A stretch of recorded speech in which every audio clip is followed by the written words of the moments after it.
तो welcome back guys, फिर से मिले हैं हम लोग फिर से एक दूसरे के साथ। तो चलते हैं आगे बढ़ते हैं इस टॉपिक में। देखिए हम लोगों ने अभी थोड़ी देर पहले एक बेसिक कंसेप्ट के बारे में पढ़े थे। उस बेसिक कंसेप्ट में हम लोगों ने देखे थे कि वेपर प्रेशर क्या होता है, पार्शियल वेपर प्रेशर क्या होता है, किस तरह से निकालना है, मोल फ्रैक्शन किस तरह से निकालना है, इस बारे में हम लोगों ने पढ़े थे, बराबर है ना। अब सबसे इंपॉर्टेंट चीज एक बात और ध्यान में रखिए बेटा, जो यहाँ पे हम लोग सोल्यूट ले रहे हैं या सॉल्वेंट ले रहे हैं, या फिर जो हम लोग कंपोनेंट्स ले रहे हैं, क्या ले रहे हैं बेटा, कंपोनेंट्स ले रहे हैं। ये जो कंपोनेंट्स है बेटा, ये कंपोनेंट्स हम लोग वोलेटाइल होना चाहिए। क्या होना चाहिए बेटा, वोलेटाइल होना चाहिए। सर वोलेटाइल का मतलब क्या होता है बेटा, वोलेटाइल का मतलब होता है, वोलेटाइल का मतलब जो इजीली वेपर फॉर्म में कन्वर्ट हो जाते हैं, जो इजीली क्या हो जाता है बेटा, वेपर फॉर्म में कन्वर्ट हो जाते हैं। ऐसे लिक्विड जो इजीली वेपर फॉर्म में कन्वर्ट हो जाते हैं बेटा, उनको क्या कहते हैं बेटा, हम लोग वोलेटाइल कंपोनेंट कहते हैं। क्या कहते हैं बेटा, वोलेटाइल कंपोनेंट कहते हैं। Okay, is that clear. और एक बात और ध्यान में रखिए बेटा, हमेशा ध्यान में रखिए, जो हमारा वेपर प्रेशर क्या होता है बेटा, जो हमारा vapour pressure of pure component होता है ना, क्या होता है, vapour pressure of pure component, फिर वो आपका सोल्यूट रहे या फिर आपका सॉल्वेंट रहे, लेकिन प्योर फॉर्म में जो वेपर प्रेशर होता है, vapour pressure of pure component जो होता है बेटा, vapour pressure of pure component, ये हमेशा ज्यादा होता है। ये हमेशा क्या होता है बेटा, ज्यादा होता है। That is what partial vapour pressure of components in a solution. क्या बोला बेटा, समझने की कोशिश कीजिए। मैंने क्या बोला, ऑलवेज ध्यान में रखिए, नोट है बेटा, ये हमेशा ध्यान में रखिए। That is what vapour pressure of pure components, vapour pressure of pure components is always greater than the partial vapor pressure of component in the solution। Solution में जो हमारे कंपोनेंट्स रहेंगे बेटा, उनका जो वेपर प्रेशर रहेगा उससे हमेशा प्योर फॉर्म में जो कंपोनेंट रहेंगे उनका वेपर प्रेशर क्या रहेगा बेटा, ज्यादा रहेगा। ये नोट आप लोगों को भूलना नहीं है। दूसरी नोट आप लोगों को ये ध्यान में रखना है कि जो हम लोग यहाँ पे कंपोनेंट यूज करेंगे, the component always in a volatile form. Okay, second बोल सकता हूं, the nature of component is volatile। Okay, ये दो चीजें आप लोगों को ध्यान में रखना बेटा, आज का हमारा टॉपिक समझने के लिए। Is that clear? ओके, चलिए ठीक है, आगे बढ़ते हैं। ओके, तो आप आज का जो हमारा इंपॉर्टेंट टॉपिक है ना बच्चा लोग, ये इंपॉर्टेंट टॉपिक है रॉल्स लॉ। क्या है बेटा, रॉल्स लॉ है।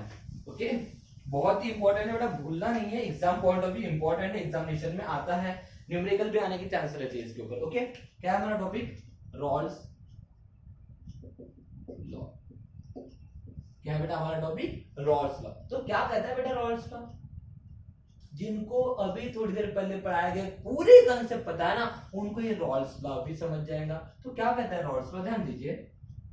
That is Rawls law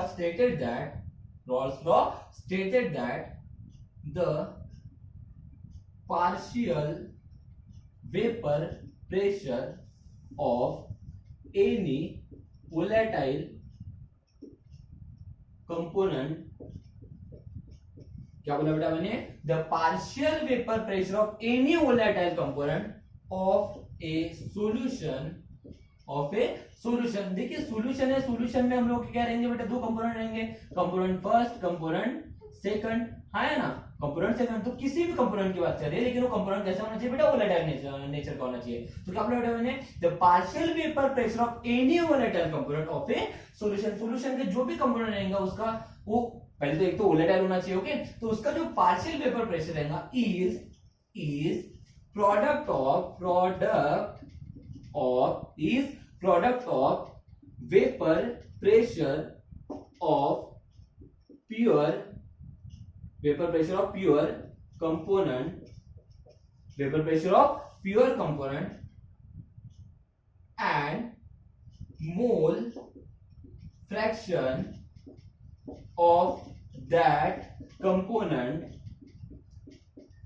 in solution। समझने की कोशिश कीजिए, बहुत ही इंपॉर्टेंट है, समझने की कोशिश कीजिए। मैंने क्या बोला, the partial vapour pressure of any volatile component. अब समझने की कोशिश करते हैं, ध्यान दीजिए, मान के चलते हो थर्ड वाली कंडीशन लेते हैं, ओके, थर्ड वाली कंडीशन लेते हैं। थर्ड वाली कंडीशन के हिसाब से क्या हो जाएगा, ये क्लोज कर देना है, ओके।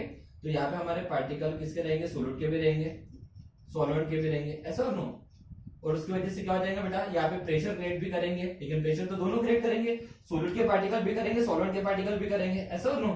तो उसकी वजह से वहां पे जो पार्शियल प्रेशर कंसीडर करेंगे हम लोग, पार्शियल वेपर कंसीडर करेंगे, उसको हम लोग, है ना, जिसको हम लोग बोलेंगे, इसका अगर ये सोलिड का है तो इसको हम लोग P1 बोलेंगे, अगर ये सॉल्वेंट का है तो इसको क्या बोलेंगे बेटा, P2 बोलेंगे, हाँ है ना। ओके, तो मैंने क्या बोला बेटा, the partial vapour pressure of any volatile component, कोई भी वोलेटाइल कंपोनेंट। अब मैंने पहले क्या बोला कि वो कंपोनेंट कैसे होना चाहिए बेटा, वोलेटाइल नेचर के होना चाहिए, मतलब सोलिड भी मेरा वोलेटाइल होना चाहिए और सॉल्वेंट भी मेरा क्या होना चाहिए बेटा, वोलेटाइल होना चाहिए। ओके, तो क्या बोला, the partial vapour pressure of any volatile component, कोई भी वोलेटाइल कंपोनेंट है, कंपोनेंट फर्स्ट है या कंपोनेंट सेकंड है, ऑफ ए सॉल्यूशन, जैसा मतलब मैं बोल सकता हूं P1 बोल सकता हूं या फिर P2, क्योंकि मेरे दोनों कंपोनेंट है और उनका पार्शियल वेपर प्रेशर लेना चाहिए। क्या लेना बेटा, partial vapour pressure, that is what P1 और P2, क्योंकि मैं सॉल्यूशन की बात किया। तो क्या बोला मैंने, the partial vapour pressure of any volatile component of A solution is मतलब इक्वल टू, इज प्रोडक्ट है मतलब किसका प्रोडक्ट है, product of vapour pressure of pure component. क्या लेना है बेटा, vapour pressure of pure component, वो किसके इक्वल रहेगा, वो इक्वल रहेगा प्रोडक्ट के। प्रोडक्ट मतलब यहाँ पे मल्टीप्लिकेशन है, किसका, तो मल्टीप्लिकेशन किसका, vapour pressure of pure component, vapour pressure of pure component. Pure component मतलब अगर P1 लूंगा तो इस P1 का प्योर वेपर प्रेशर लूंगा तो P1 का प्योर वेपर प्रेशर क्या होता है, that is what P1 not, हाँ है ना, and mole fraction of that component, और उसी कंपोनेंट का मोल फ्रैक्शन। तो हमारा पता है कंपोनेंट फर्स्ट है, कंपोनेंट फर्स्ट का मोल फ्रैक्शन क्या हो जाएगा, दैट इज व्हाट x1। अभी थोड़ी देर पहले मैंने मोल फ्रैक्शन आप लोगों को समझाया था, तो क्या बनेगा बेटा formula, P1 is equal to P1 not into x1, therefore इसको मैं बोल सकता हूं P1 is equal to P1 not into x1, ऐसा हो। लेकिन ये तो कंपोनेंट फर्स्ट के लिए होगा, तो कंपोनेंट सेकंड के लिए क्या बनेगा, सेम कंडीशन उल्टा करेंगे, the partial vapour pressure of any volatile component of A solution is the product of, product है तो प्रोडक्ट इसलिए मल्टीप्लिकेशन लगाएंगे, लेकिन किसका, vapour pressure of that pure component, vapour pressure of that pure component, vapour pressure of that pure component, तो उसी का vapour pressure लेंगे प्योर का, लेकिन क्या प्योर का ले रहे इसलिए मतलब क्या होगा, P2 नॉट, ऐसा हो। और क्या है बेटा, मोल फ्रैक्शन ऑफ दैट कंपोनेंट, उसी का मोल फ्रैक्शन, तो हमें पता है कंपोनेंट 2 का मोल फ्रैक्शन क्या हो जाएगा, x2, तो इसको हम लोग क्या लिख सकते हैं, that is what P2 is equal to क्या हो जाएगा, P2 नॉट x2। कोई दिक्कत है बेटा, कोई दिक्कत है। अब बहुत ही सिंपल सी चीज है बेटा, यहाँ पे ध्यान दीजिए, सबसे इंपॉर्टेंट चीज क्या है बेटा, अब मुझे पता है अगर मुझे यहाँ पे टोटल प्रेशर निकालना है, क्या निकालना है बेटा, टोटल प्रेशर, तो टोटल प्रेशर क्या हो जाएगा, that is what, total pressure क्या हो जाएगा, ध्यान दीजिए बेटा, सबसे इंपॉर्टेंट है, ध्यान देना आपका बहुत इंपॉर्टेंट है। टोटल प्रेशर क्या हो जाएगा, टोटल प्रेशर ऑफ सॉल्यूशन अगर मुझे टोटल प्रेशर निकालना है तो क्या हो जाएगा, P1 प्लस P2। इस पूरे सॉल्यूशन का अगर वेपरेशन निकालना है तो P1 और P2 को मुझे ऐड करना पड़ेगा, हाँ है ना। लेकिन P1 की वैल्यू क्या है बताइए मुझे, P1 नॉट x1, P2 की वैल्यू क्या है मेरे पास, P2 नॉट x2, ऐसा और नो। कोई दिक्कत है बेटा यहाँ तक के। अब ध्यान दीजिए, जिसका ध्यान हटा उसको समझेगा नहीं, बहुत इंपॉर्टेंट चीज यहाँ पे ध्यान देना है। अब मुझे बताइए बेटा, हमने यहाँ पे जो सॉल्यूशन लिया है, क्या लिया है बेटा, हम लोगों ने यहाँ पे जो सॉल्यूशन लिया है, कौन सा सॉल्यूशन है, बाइनरी सॉल्यूशन है। कौन सा सॉल्यूशन है, बाइनरी सॉल्यूशन है, हाँ है ना। The solution is binary.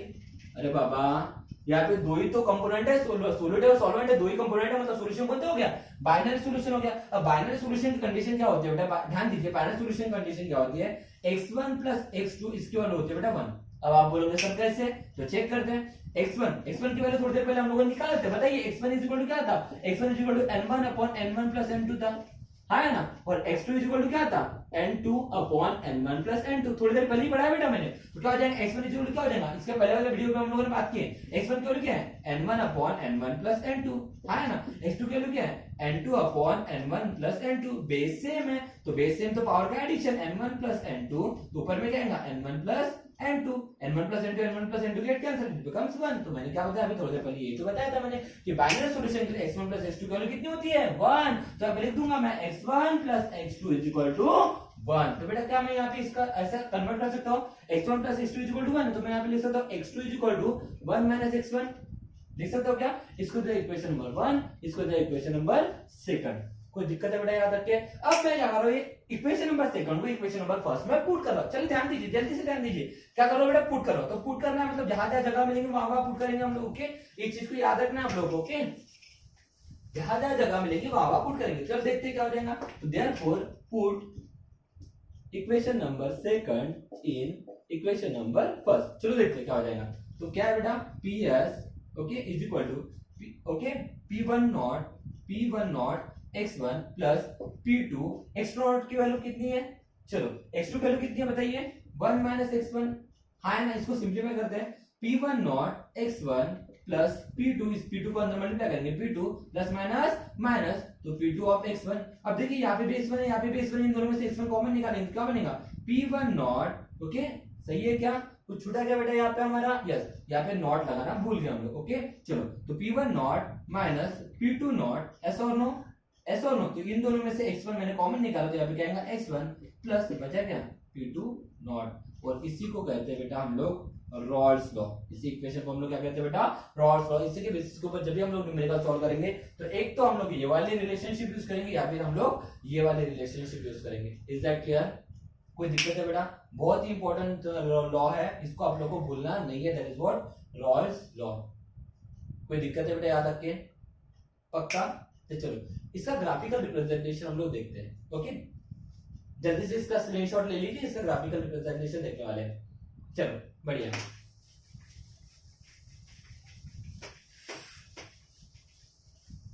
अब देखिए बेटा बात ऐसी है कि यहाँ पे जो हमें ग्राफ बनाना है किसके बीच में बनाना है, प्रेशर वेपर प्रेशर के बीच में, और that is what mole fraction, क्योंकि लॉ यही कहता है that is what vapour pressure partial vapour pressure is equal to vapour pressure of pure component into mole fraction. It means that मैं ऐसा अगर इसको कंसीडर करता हूं, इसको अगर कांस्टेंट कंसीडर करता हूं, इनडायरेक्टली क्या हो जाएगा partial pressure that is what partial vapour pressure is directly proportional to mole fraction. इसका मतलब मैं बोल सकता हूं कि अगर मेरा वेपर प्रेशर बढ़ेगा तो मेरा मोल फ्रैक्शन भी क्या होगा बेटा बढ़ेगा, ऐसा और नो। सेम यहाँ पे मैं कंडीशन अप्लाई कर सकता हूं, it is what P2 is equal to P2 not x2। इसको अगर मैं कांस्टेंट समझता तो क्या हो जाएगा P2 is directly proportional to x2, ऐसा और नो। तो इसी के रिगार्डिंग हम लोग क्या करेंगे बेटा ग्राफ ड्रॉ करने की कोशिश करेंगे, दैट इज व्हाट हमारा पार्शियल वेपर प्रेशर और मोल फ्रैक्शन के बीच में। ओके ध्यान समझने की कोशिश कीजिए, बहुत ही इंपॉर्टेंट ग्राफ है। ओके तो चलो ध्यान दीजिए, सबका ध्यान होना चाहिए। ओके बहुत इंपॉर्टेंट टॉपिक है बेटा, इसको भूलना नहीं है। ओके तो मान के चलती है यहाँ पे मेरा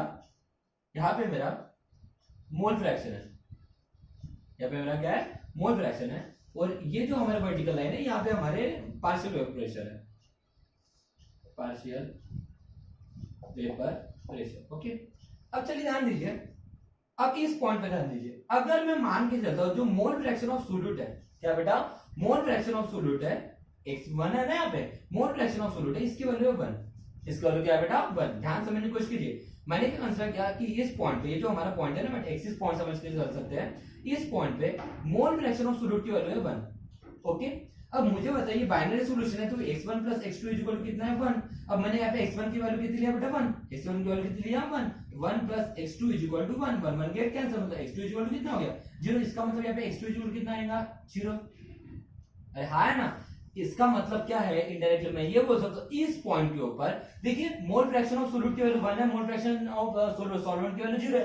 मोल फ्रैक्शन ऑफ सोल्यूट सॉल्वेंट की वैल्यू अगर 0 इसका मतलब वहां पे सॉल्वेंट है ही नहीं ना, इसका मतलब यहाँ पे जो भी मेरा प्रेशर रहेगा इस एक्सिस के ऊपर वो मेरा प्योर सॉल्वेंट का रहेगा, हाँ है ना। इसका मतलब जब मेरा मोल फ्रैक्शन ऑफ सॉल्वेंट सोल्यूट की वैल्यू अगर 1 है, इसका मतलब यहाँ पे जो भी मेरा प्रेशर रहेगा ये मेरा प्योर सॉल्वेंट का रहेगा। किसका रहेगा बेटा प्योर सॉल्वेंट का रहेगा, जिसको मैं बोल सकता हूँ P1 नॉट। या तो कोई दिक्कत है। अब सेम यही कंडीशन में यहाँ पे अप्लाई करता हूँ। सपोज करते हैं यहाँ पे मेरा x1 की वैल्यू मैंने लिया 0, x1 की वैल्यू कितनी लिया बेटा 0। अब मुझे बताओ x1 की वैल्यू अगर 0 है तो x2 की वैल्यू कितनी आएगी 1, हाँ है ना। इसकी वैल्यू 0 तो x2 की वैल्यू 1 आएगी ना, x2 इज इक्वल टू 0। अब इसका मतलब sorry x2 is equal to कितना आएगा 1, हाँ है ना। अब मुझे बताइए सबसे इंपॉर्टेंट चीज क्या है बेटा कि यहाँ पे मोल फ्रैक्शन ऑफ सोल्यूट 0 है और mole fraction of solvent equal to 1 है। इसका मतलब सोल्यूट की मोल फ्रैक्शन अगर 0 है, इसका मतलब अभी सोल्यूट ही नहीं है, सोल्यूट नहीं है मतलब सिर्फ सॉल्वेंट है, इसका मतलब प्योर फॉर्म में। इसका मतलब वहां पे जो भी प्रेशर किया होगा वो सॉल्वेंट की वजह से होगा, जिसको हम प्योर सॉल्वेंट का प्रेशर बोलेंगे, हाँ है ना। मतलब मान के चलिए यहाँ पे कोई तो भी हमारा प्रेशर रहेगा P2 नॉट। अब सबसे इंपॉर्टेंट चीज कि यहाँ पे सोल्यूट नहीं है, इसलिए यहाँ पे जो सॉल्वेंट का ही प्रेशर है, सॉल्वेंट का प्रेशर है सिर्फ प्योर सॉल्वेंट का प्रेशर, इस वजह से इसको क्या लिया बेटा हम लोगों ने इसको नॉट लगाया। ओके अब ध्यान दीजिए, अब मुझे बताइए जैसे जैसे मैं आगे बढ़ूंगा, जैसे जैसे मान के चलिए अभी हम लोगों ने रिलेशनशिप देखी है, that is pressure is directly proportional to the mole fraction. ये हम लोगों ने थोड़ी देर पहले रिलेशनशिप देखी है ना। मतलब प्रेशर बढ़ेगा तो सॉल्वेंट भी बढ़ेगा, सॉरी मोल फ्रैक्शन भी बढ़ेगा, और प्रेशर घटेगा तो सॉल्वेंट भी क्या होगा, घटेगा, मोल फ्रैक्शन भी घटेगा, है ना। तो मान के चलिए, अगर मान के चलिए इस पॉइंट पे अगर मैं आता हूं, मोल फ्रैक्शन अभी इधर घटा रहा हूं, ओके, x1 का मोल फ्रैक्शन कितना है बेटा 1 और x2 की मोल फ्रैक्शन 0 है, ओके। इस पॉइंट पे मान के चलते हैं x1 की वैल्यू मेरे पास 0.8, तो यहाँ पे x2 की वैल्यू कितने हो जाएंगे, अब इसकी वैल्यू 0.8, इसकी घटी मतलब इसकी बढ़ेंगे, मतलब क्या आएगा 0.2।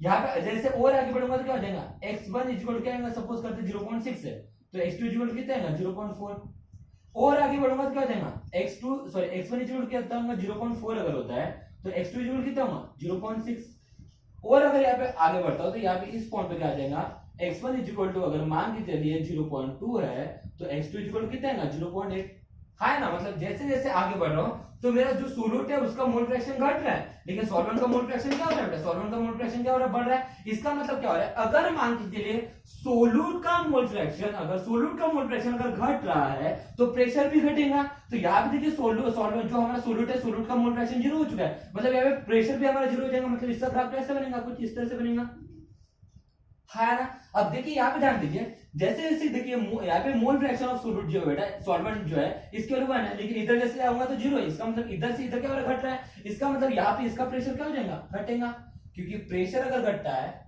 तो हमारा मोल फ्रैक्शन घटता है, मोल फ्रैक्शन घटेगा तो प्रेशर भी क्या हो जाएगा, घट जाएगा। यहाँ पे कोई दिक्कत है, लेकिन सीधी सिंपल सी बात है, यहाँ पे बात चल रही है बेटा, इस कंडीशन पे बात चल रही है बेटा हमारा प्योर सॉल्वेंट की, सोल्यूट की, और इस कंडीशन पे बात चल रही है प्योर सॉल्वेंट की, बराबर है। लेकिन ये बीच में क्या है, बीच में तो हमारा सोल्यूट भी है और सॉल्वेंट भी है, सोल्यूट भी है, सॉल्वेंट भी है, सोल्यूट भी सॉल्वेंट है, सोल्यूट भी सॉल्वेंट है। इसका मतलब मैं ऐसा बोल सकता हूँ कि यहाँ पे सिर्फ यहाँ पे हमारा सोल्यूट है, यहाँ पे मेरा सॉल्वेंट, लेकिन बीच में पूरा मेरा सोल्यूशन है, पूरा मेरा क्या बेटा सॉल्यूशन है। इसका मतलब ये जो मेरा प्रेशर होगा, ये किसका प्रेशर होगा बेटा, हमारे पार्शियल प्रेशर ऑफ सोल्यूट होगा। ये क्या हो जाएगा बेटा, पार्शियल प्रेशर ऑफ सोल्यूट होगा, और ये जो प्रेशर है किसका होगा बेटा, पार्शियल प्रेशर ऑफ सॉल्वेंट होगा। और इसी वजह से इस पॉइंट से लेकर इस पॉइंट तक जो भी हमारा प्रेशर रहेगा दैट इज व्हाट, वो सॉल्यूशन का प्रेशर रहेगा, that is what PS is equal to P1 plus P2।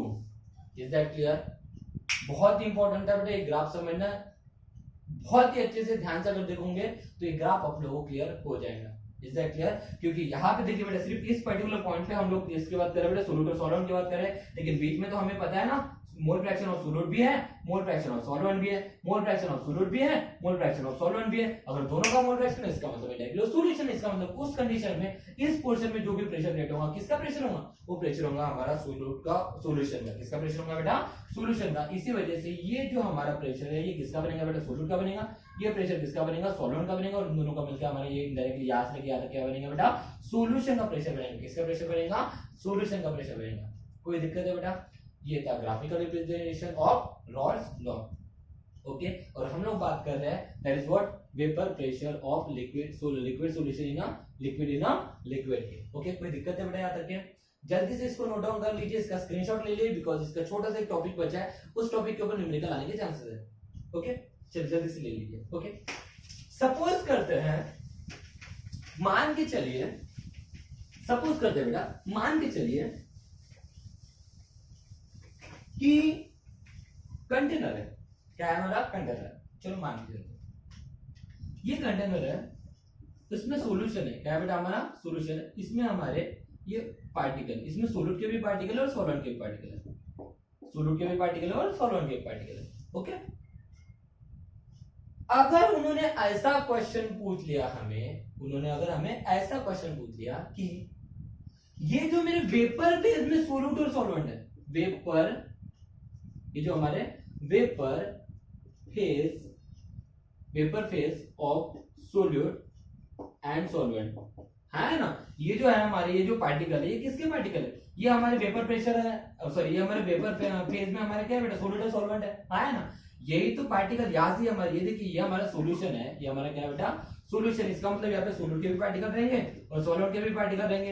Heat provide करने के बाद यहाँ पे जो पार्टिकल रहेंगे सोल्यूट के भी रहेंगे, सॉल्वेंट के भी रहेंगे, है ना। तो मैंने क्या बोला बेटा, जो हमारा वेपर फेज में है, क्या बेटा ये हमारे जो वेपर फेज में सोल्यूट और सॉल्वेंट, इनका अगर मुझे मोल फ्रैक्शन निकालने के लिए, इनका अगर मुझे क्या निकालने के लिए बेटा, mole fraction, that is what mole fraction अगर मुझे निकालने बोले, लेकिन सबसे इंपॉर्टेंट चीज मैं मोल फ्रैक्शन ऑफ सोल्यूट और सॉल्वेंट निकाल रहा हूँ, मोल फ्रैक्शन ऑफ सोल्यूट और सॉल्वेंट निकाल रहा हूँ, लेकिन किस कंडीशन में, जब वो वेपर फेज में, लिक्विड फेज में नहीं, जब वो वेपर फेज में, मतलब यहाँ पे जो इस पोर्शन में जो हमारे सोल्यूट के पार्टिकल और सॉल्वेंट के पार्टिकल वेपर फेज में, उनका अगर मुझे मोल फ्रैक्शन निकालेंगे तो कैसे निकालेंगे, तो उसके लिए फॉर्मूला बेटा जो आपको याद रखना है, दैट इज व्हाट, अगर मान के चलिए मैं सोल्यूट की बात करूंगा, किसकी बात करूंगा बेटा, सोल्यूट की, तो उसका फॉर्मूला बनेगा that is what, P1 partial pressure of solute is equal to Y1 into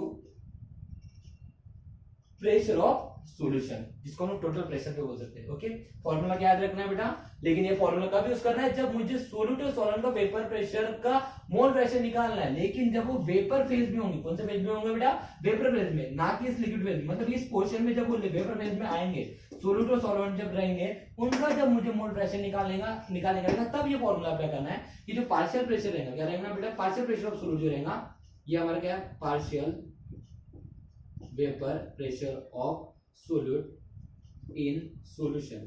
okay, ये मेरा टोटल प्रेशर ऑफ सॉल्यूशन, तो ये क्या रहेंगे बेटा, that is what, mole fraction of solute in vapour phase. Okay, तो अगर मुझे बताइए ये मोल फ्रैक्शन अगर निकालना है तो क्या बनेगा formula, that is what, y1 is equal to P1 upon PS। हाँ या ना, कोई दिक्कत है बेटा यहाँ तक के, ऐसा लो जल्दी बताइए, कोई दिक्कत है यहाँ तक के, चलो अब मुझे बताइए ये तो था सोल्यूट का, अगर ये सॉल्वेंट के लिए निकालना है तो क्या बनेगा बेटा, फॉर्मूला बताइए, P2 इज इक्वल टू क्या बनेगा, Y2 ऑफ PS। हाँ है ना, तो ऐसे Y2 का फॉर्मूला बना लो, Y2 इज इक्वल टू क्या बनेगा, P2 अपॉन PS, PS मतलब ये total pressure of solution, is that clear. तो इस तरह से हम लोग क्या निकाल सकते हैं बेटा, इस तरह से हम लोग क्या निकाल सकते हैं, मोल फ्रैक्शन ऑफ सोल्यूट और सॉल्वेंट निकाल सकते हैं when they are in vapour phase. इस तरह से बहुत ही इंपॉर्टेंट टॉपिक था बेटा। इसके बाद जो हम लोग टॉपिक पढ़ाने वाले हैं वो भी बहुत ज्यादा इंपॉर्टेंट है, लेकिन वो टॉपिक आपको तभी समझेगा बेटा जब आपको ये टॉपिक आज का क्लियर होगा। तो बहुत ही ध्यान से आज का टॉपिक पढ़ना बेटा, इन चीजों को अंडरस्टैंड करना, समझने की कोशिश करना, बिल्कुल भी नजरअंदाज मत करना, एक एक चीज को समझने की कोशिश करना। Okay, thank you so much guys, have a nice day, have a nice day.